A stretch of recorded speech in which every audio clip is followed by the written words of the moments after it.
Pio, a tough afternoon at Truro as we lose 2-0 on the first day of the season. What did you make of that today? Really, really poor performance. We spoke to some of the fans as they got up here, and some of them left at 5:45. I went and reiterated the point to the boys that the least we could do when we got here was put in a shift. First half, we did not put in a shift whatsoever.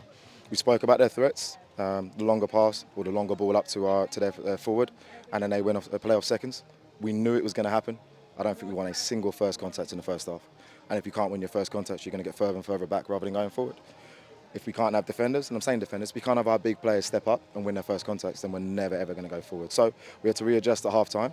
I decided we wasn't going to play as much, we was going to get bigger. We was a lot better in terms of winning our first contacts in the second half, which then allowed us to create some chances on their goal. But nevertheless, the performance was poor. We could have been 5-0 down in the first half.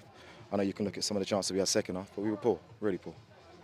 It's a long journey here to face a side which were relegated last season. So what were your expectations heading into today? No, we knew it was going to be tough. They're going to be one of the favourites to go back up, right? That bounce back ability. The idea was to shut them up for as long as possible and then be able to impose some of our style on the game. At times we just passed without a purpose. We were just passing and going backwards rather than pass and try and get in their final third. We adopted a slightly different model. It allowed for a few chances in their box, but if you have a look at the chances, it probably was never going to go in, unfortunately. Why do you feel that we struggled to get into the game throughout the first 45 minutes? My fault. I got the personnel wrong. I probably should have been a little bit big in the first instance. I chose not to.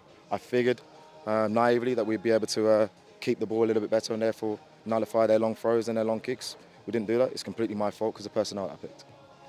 We won't dwell too much on the goals themselves, but it's fair to say that they weren't the only chances for the hosts in the first half. Do you feel there was a case of first day nerves at the back? Yeah, maybe. It's just not just the back. It was long throws upon long throws upon long throws. We brought our whole team back, and yet we still couldn't win first contacts. So it's not just a back line issue.